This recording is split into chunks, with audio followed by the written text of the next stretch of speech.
If you want to uninstall Evernote on Windows 11, I'll walk you through the quickest and safest way to do it step by step. We'll remove the app through Windows settings, and then I'll show you an optional cleanup step to get rid of leftover files so you can free up extra space.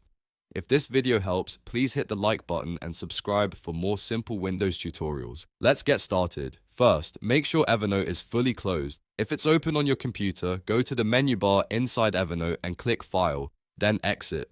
This is important because uninstalling works best when the app is not running in the background. Once Evernote is closed, you're ready to remove it from your system. Now press the Windows key and I on your keyboard at the same time. This opens the Windows 11 Settings app. From here, look at the left sidebar and click Apps. On the right side, select Installed Apps. This will bring up the full list of programs installed on your computer. Next, use the search bar at the top of the Installed Apps page and type Evernote.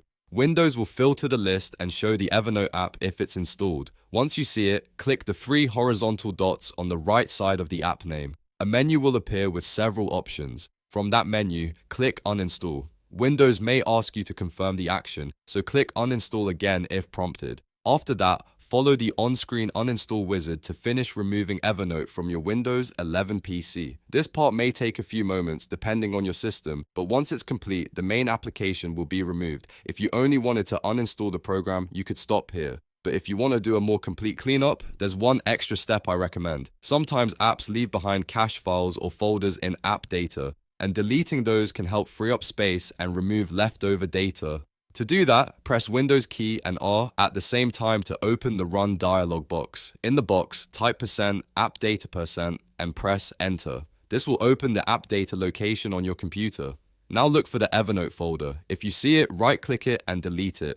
After deleting the folder, don't forget to empty your recycle bin. That permanently removes the files from your system. This optional step is especially useful if you're reinstalling Evernote later or just want a clean uninstall. And that's it. You've now uninstalled Evernote on Windows 11, and if you chose to, you've also removed leftover AppData files. If this tutorial saved you time, please give it a like and subscribe to the channel for more easy how-to guides. Thanks for watching, and I'll see you in the next one.